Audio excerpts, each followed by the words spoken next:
왼쪽 골반이 뒤로만 가시는 분들이 계신 거예요.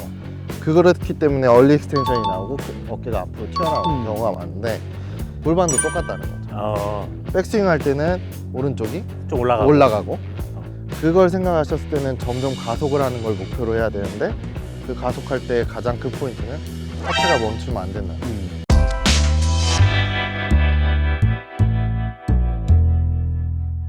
한번 보여줄. 하체는 많은 분들이 어쨌든 상체의 움직임만 생각하시다 보면 하체가 멈춰버리고 또 결국에는 상체가 나오시는 경우가 많더라고요. 근데 하체는 저는 항상 미리미리 다닌다고 생각을 하거든요. 저희가 백스윙을 할 때는 몸에 회전을 만들어서 꼬임을 만들어 갖고 그 힘을 써야 되는 거잖아요.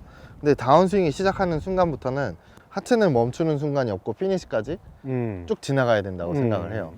근데 여기에 집중을 하시다 보면 하체가 멈춰버리는 경우가 대부분인 거죠. 그럼 백스윙 탑에서 뭐 이 오른쪽 어깨에 공간을 다 느끼고 한 다음에는 그냥 돌아주시는 게 가장 중요한 포인트라는 거죠.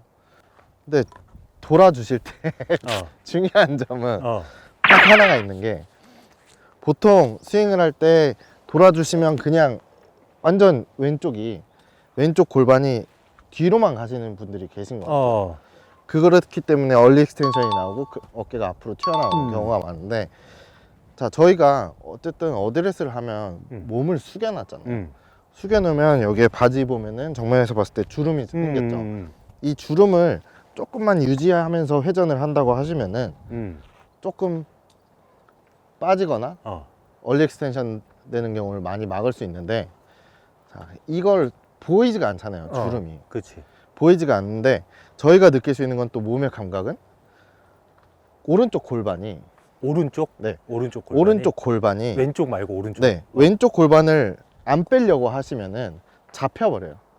오른쪽 골반이 왼쪽을 신경 쓰시다 보면 왼쪽을 신경 쓰다 보면 왼쪽을 열리는 게 문제니까 안 열으려고 하시잖아요. 왼쪽을. 그렇게 되면 막아버리는 거죠. 그럼 아까 말씀드린 것처럼 회전이 안 되고 회전이 안 되는 거죠.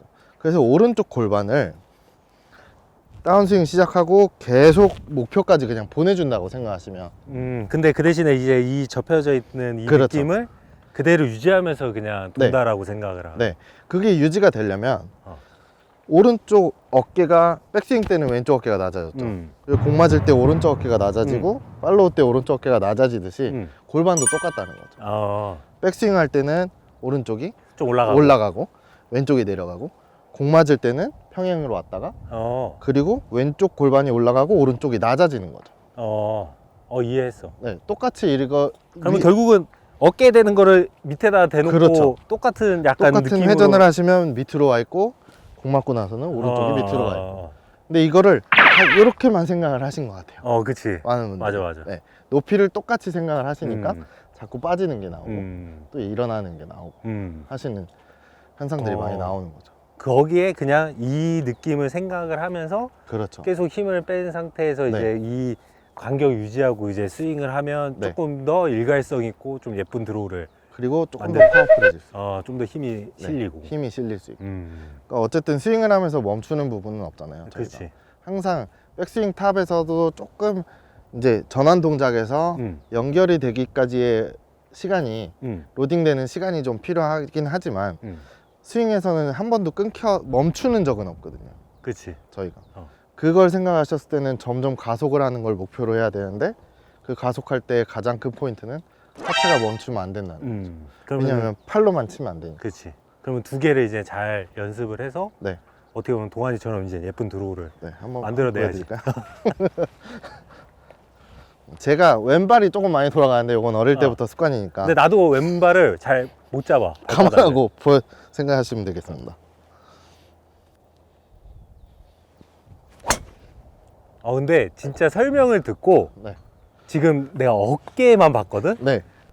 내가 여태까지 봤던 스윙 중에 제일 공간이 넓어, 오른쪽이. 요 공간을 제일 중요하게 생각하는 것 같아요, 저는. 그리고 오른쪽 골반도 공 맞고 나서 밑으로 들어갈 수 있게 생각하면은 조금 더 이쁜 드로우를 치실 수 있을 거라고 생각합니다. 대박이다. 해보실까요? 그러면은 약간 이런 느낌으로 우선은 네, 드라이버는 드로우를 만드는 걸로 어떻게 보면 동안이 팁이네. 그렇죠. 진짜. 정말 이 오른쪽 어깨의 공간, 음. 딱 그거 하나가 가장 큰 팁이라고 생각합니다. 저는.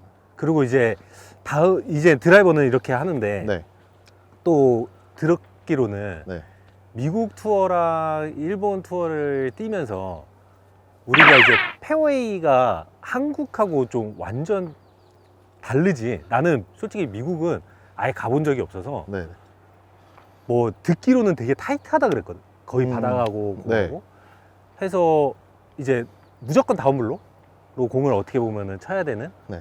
그건데 동환이가 이제 한국 와가지고 이 우리가 흔히 하는 우리나라 금잔디 네, 중지. 공이 떠 있다 보니까 네, 치다 보니까 계속 너무 이제 미국식으로 치면은 완전히 터치가 안 나온다 그러더라고. 네, 맞습니다.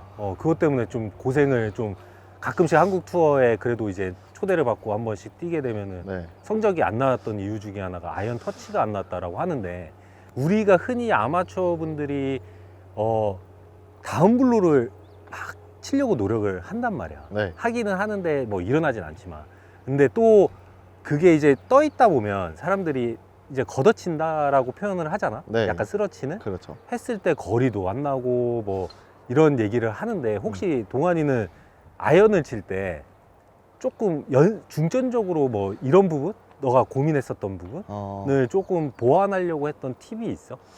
일단 어. 한국에 와서 가장 힘들었던 거는 말씀하신 것처럼 잔디의 특성이 뭐 제가 경험했던 일본과 미국이랑 너무 달랐고 지금 봄 시즌에는 그래도 잔디가 죽어 있잖아요. 좀 힘이 없다 보니까 많이 땅에 붙어 있어요. 오히려 아마추어분들은 어려우실 수 있겠지만 저는 지금 이 시기가 훨씬 편하거든요.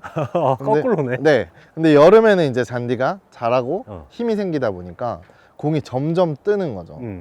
근데 저는 그 생각을 할 때 처음에는 그냥 파3에서 티샷을 할 때 티를 꽂아 놓으니까 그냥 그때랑 똑같이 치면 되지 않을까 라고 생각을 하고 페어에서 똑같이 치면 항상 뭐 클럽 페이스 뭐 예를 들어서 세 번째 네 번째 그루브에 맞아야 되는데 여섯 번째 일곱 번째에 맞아서 거리도 짧게 가고 방향은 좋았는데 와 굿샷이다 했는데 하면서 느낌은 좀 이상한 거지. 짧게 가는 공들이 되게 많이 나왔는데 그거를 지금도 저는 숙제라고 생각은 하고 여러 가지 연구를 하고 있지만 요즘에 그래도 조금 더 편하게 칠 수 있는 거는 뭐 아까 말씀하신 것처럼 쓰러치면 거리가 덜 가는 생각을 하시는 게 그러면 말 나온 김에 아이언도 한번 또 그걸 한번 해볼까요? 설명 좀 해줘.